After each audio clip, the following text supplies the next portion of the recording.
Hello friends, welcome to your channel that is SWG study with Gurukuls. और आज हम पढ़ेंगे अबाउट इंटेलेक्चुअल डिसेबिलिटी। तो फ्रेंड, इंटेलेक्चुअल डिसेबिलिटी क्या है? इंटेलेक्चुअल डिसेबिलिटी की बात हम जब करते हैं तो ये आता है in the neuro developmental disorders. Neuro developmental disorders मतलब there is some impairment in the nervous system जिसकी वजह से डेवलपमेंटल डिलेज हो जाते हैं in a child and which ultimately disturbs the adulthood of the person. तो बेसिकली इसमें दो एस्पेक्ट्स हैं जो कि इम्पेयर्ड हो जाते हैं। One is the intellectual aspect of the individual और next is the adaptive functioning of the client. या यूजुअली चिल्ड्रन जब होते हैं तब पता ही चल जाता है, क्योंकि उनको एडेप्टिव फंक्शनिंग में, इसके बारे में हम और डिटेल में बात करेंगे कि एडेप्टिव फंक्शनिंग क्या है। तो बेसिकली ये जो इंटेलेक्चुअल डिसेबिलिटी की बात कर रहे होते हैं तो हम बात कर रहे होते हैं about two kind of functioning, that is adaptive functioning and intellectual functioning. And usually जिनका IQ intelligent question 70 से below होता है, those people are usually have this neurodevelopmental disorder and the intellectual disability, and उसके साथ उनको दो और उससे भी ज़्यादा adaptive behaviors deficits हो सकते हैं which affects their individuals life. मतलब जिसको इंटेलेक्चुअल डिसेबिलिटी होती है उनकी लाइफ फिर डिस्टर्ब हो जाती है। तो basically the diagnosis of intellectual ability is made when there is both adaptive and cognitive delay. Adaptive and cognitive delay, cognitive means mental जो हमारे प्रोसेसेस हैं उसमें डिले हो जाता है। एडेप्टिव मतलब एडजस्टमेंट के साथ, हम एनवायरनमेंट के साथ एडजस्टमेंट कैसे, जैसे लैंग्वेज हो गई, लैंग्वेज डिले हो गया, मेमोरीज़ में इश्यूज़ हैं, ये इन सब की जब हम डिटरमाइन करते हैं इनके पैरामीटर्स पे, तब हम इंटेलेक्चुअल डिसेबिलिटी डायग्नोज करते हैं। So how the functioning occurs. So intellectual disability involves the general problems, the general mental abilities. जो जनरल मेंटल एबिलिटीज़ होती हैं हमारी, जैसे कि नर्सरी क्लास में कोई भी बच्चा जाता है तो यूजुअली वो ये चीज़ सीख लेता है ना, A for apple, B for, even average to average है ना। और जनरल मेंटल एबिलिटी जैसे 1+1 अगर स्कूल में जाने लग गए हैं तो वो सीख जाता है 1+1=2। तो ये जनरल मेंटल डिसेबिलिटीज़ होती हैं जो कि टू फंक्शनिंग में, जैसे मैं बता रही थी, intellectual functioning and adaptive functioning. Intellectual functioning मतलब उसको प्रॉब्लम होती है इन लर्निंग या सीखने में, समझने में। प्रॉब्लम सॉल्विंग जैसे कि जैसे एक छोटा बच्चा है, उसको कुछ चाहिए और उसके सामने टेबल है ना, और उसको कुछ ऊपर से चाहिए, ऊपरली कबर्ड से, तो he will use that cupboard to climb up and लेने के लिए। बट जो मेंटली रिटार्डेड बच्चे हैं, द इंटेलेक्चुअल डिसेबल बच्चे हैं, उनको ये प्रॉब्लम सॉल्विंग स्किल्स में प्रॉब्लम होती है। They are not able to think that way. It was just an example. उनको जजमेंट लेने में प्रॉब्लम आती है, उनको डिसीजन मेकिंग में प्रॉब्लम आती है। That all comes into the intellectual functioning. Next is the adaptive functioning. Adaptive functioning जैसे मैं बता रही थी, they are unable to do the all the activities of daily life such as communication and independent living. अपनी grooming कैसे करना है, तैयार कैसे होना है, ये सब में जो है वो नहीं कर पाते हैं। एंड अगर इनका डेटा देखा जाए तो intellectual disability affects 1% of the population. And ये जो 1% ऑफ पॉपुलेशन है, इनमें से ज़्यादातर 85% have mild intellectual disability. Mild मतलब इनको हम लेवल्स में डालते हैं, जैसे कि सीवियर, मॉडरेट, माइल्ड। तो 85% क्या होते हैं? माइल्ड होते हैं, ठीक है। सीवियर कम होते हैं। And males are more prone to have intellectual disability than the females. Now हम अडेप्टिव फंक्शनिंग की बहुत बार बात कर रहे हो और मैं स्टार्टिंग से अडेप्टिव फंक्शनिंग की बात करती आ रही हूँ। तो अडेप्टिव फंक्शनिंग में what are the areas which comes into it? तो first is the conceptual. Concept जो हमारी इस दुनिया को समझने में, अंडरस्टैंड करने में हेल्प करते हैं, वो है हमारी लैंग्वेज। हमारी भाषा से ही हम दूसरों को अपनी बात समझा पाते हैं और दूसरों की बात समझ सकते हैं। और उसी से ही हमारी reading, writing, math, reasoning, knowledge, memory सब रिलेटेड है। सो एडेप्टिव, ये जो जब किसी भी बच्चा जो डायग्नोज होता है इंटेलेक्चुअल डिसेबिलिटी के साथ, तो उनको इन सब चीज़ों में प्रॉब्लम आती है। नेक्स्ट इज सोशल, वो सोशल नहीं हो पाते, दे आर नॉट एम्पैथेटिक, मतलब वो आपका दर्द नहीं समझेंगे। वन शुड नॉट एक्सपेक्ट कि वो आपका दर्द समझेंगे ना, उनको ये चीज़ नहीं समझ में आती है। उनको सोशल जजमेंट नहीं होती, कम्युनिकेशन स्किल्स नहीं होते हैं, वो कोई रूल्स फॉलो नहीं कर सकते। जैसे हम जो है रेड लाइट फॉलो कर लेते हैं कि ग्रीन है तो चलना है, येलो है तो तैयार रहना है, रेड है तो स्टॉप होना है। उनको ये रूल समझ में नहीं आते हैं। And they are not the ability to make and keep friendship, मतलब फ्रेंडशिप होती है ना, हर रिलेशन के कुछ मापदंड होते हैं, गिव एंड टेक होता है, वो रूल्स, अनसेट रूल्स होते हैं जिससे कि फ्रेंडशिप या किसी भी कोई भी रिलेशन चलते हैं, उनको ये चीज़ समझ में नहीं आती है। And they are unable to maintain friendships. Next the practical. ना प्रैक्टिकल थिंग्स लाइक, जैसे मैंने बताया था, उनको अपनी ग्रूमिंग करनी है, पर्सनल केयर करना है, जॉब करनी है, या they have to manage money. Manage money मतलब शॉपिंग करनी है, मॉल्स में जाना है, सब्ज़ी लेनी है, ग्रॉसरीज लेनी है, तो ये सब वो नहीं कर पाते। दे आर नॉट, मतलब वो कुछ भी ऑर्गेनाइज तरीके से नहीं कर सकते हैं, यहाँ तक कि वो अपने मनोरंजन का भी अपने खुद से वो नहीं सोच सकते हैं।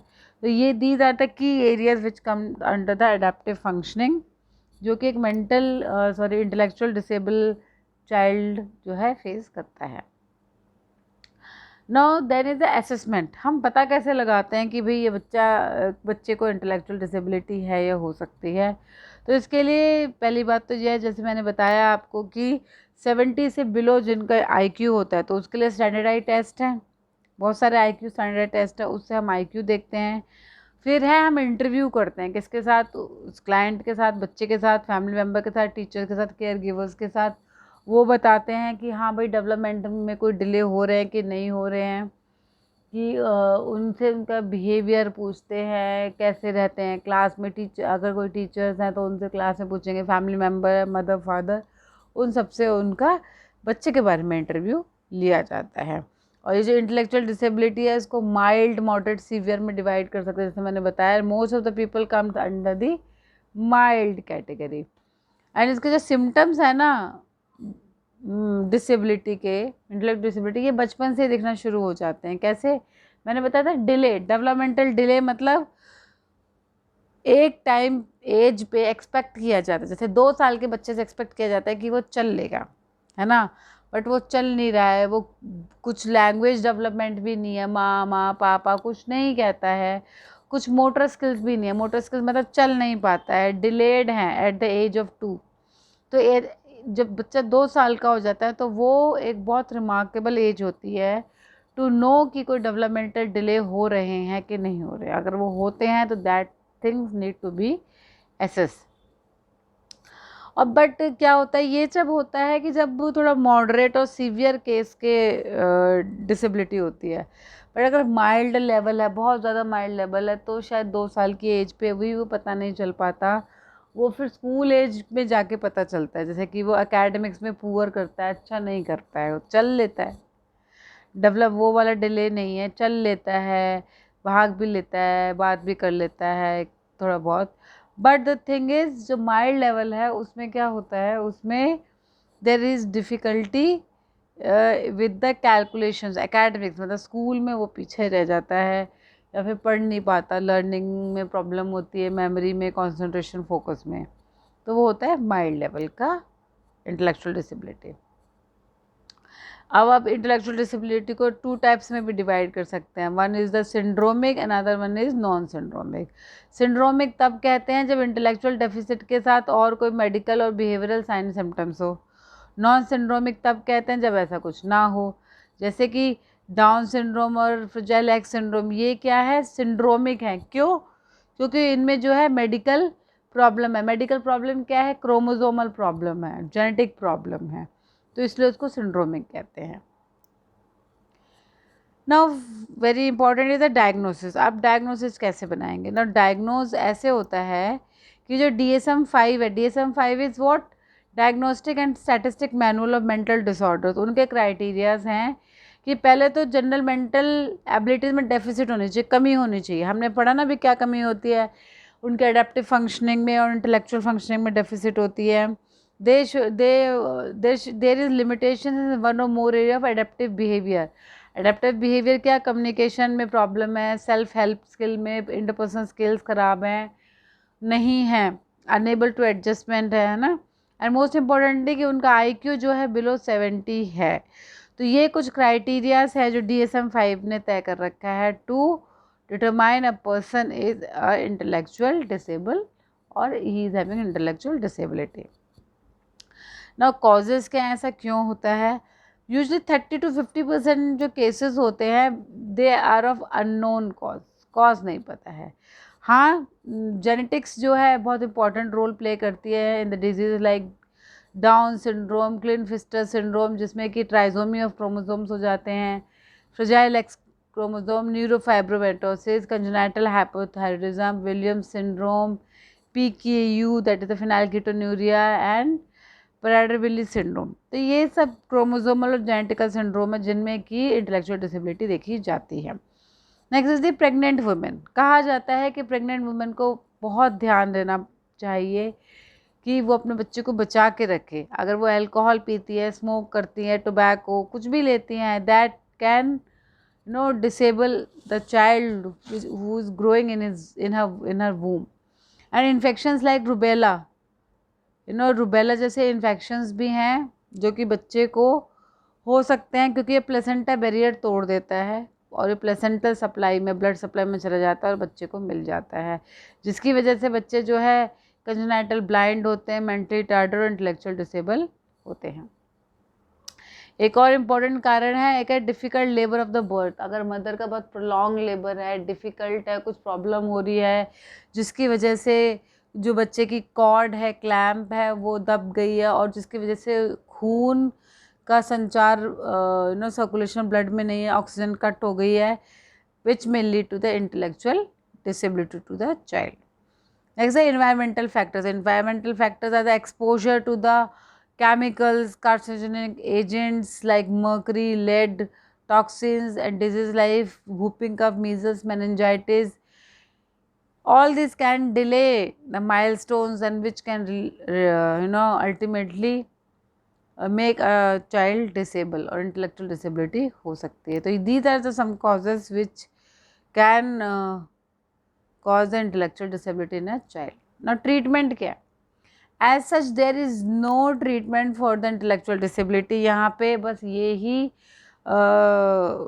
कोशिश की जाती है कि जितनी उसकी क्षमता है उस क्षमता के हिसाब से वो काम कर पाए, एटलीस्ट अपनी पर्सनल केयर कर पाए, एक फुलफिलिंग प्रोडक्टिव लाइफ जी पाए। उनको बहुत सपोर्ट और टीचिंग की ज़रूरत होती है। जो भी care givers, community members, clinician जो भी इन इंटेलेक्चुअल डिसेबल्ड बच्चों को देख रहे होते हैं, उनकी एक टीम हो, बॉन्डिंग हो और एक अंदर से फील हो उन बच्चों को हेल्प करने की, ताकि वो सक्षम हो पाएँ एटलीस्ट अपनी कपड़े, नहाना धोना, पर्सनल केयर, ये सब कुछ खुद कर पाएँ। तो इसके लिए वो 4 ब्रॉड एरियाज ऑफ इंटरवेंशंस हैं। One is the psycho social treatment, another one is behavioural treatment, next है cognitive behavioural treatment and family oriented strategies. तो इन सब में अलग अलग तरह के एम्स और कंपोनेंट्स होते हैं जिसके लिए जो कि इन सब का मेन एम यही होता है कि पेशेंट जो है, क्लाइंट जो है, बच्चा जो है, वो पूरे अपनी फुलफिलिंग और प्रोडक्टिव लाइफ जी पाए ना। तो इसमें कोर कंपोनेंट यही है कि इनकी लैंग्वेजेस पे बात किया जाता है, उनके सोशल स्किल इम्प्रूव करने के लिए बात किया जाता है, कि अपनी ग्रूमिंग कर लें उस पर बात की जाती है, फैमिली सपोर्ट पे, है ना, इन सब चीज़ों पे उनको काउंसलिंग कह लीजिए या फिर उनको सपोर्ट किया जाता है, टीच किया जाता है, ताकि वो एक बहुत अच्छी फुलफिलिंग प्रोडक्टिव लाइफ जी पाएँ। तो friend, this was all about the intellectual disability. It is a very important topic, exam में बहुत रिपीट होता है। I hope I was able to do justice with this topic and आपको समझ में आया होगा। अगर फ्रेंड्स आपको मेरी वीडियोस अच्छी लगती हैं, शेयर सब्सक्राइब कीजिए, because it requires a lot of hard work to make such videos for you. Keep motivating me. मिलते हैं नेक्स्ट वीडियो में, तब तक के लिए बाय बाय।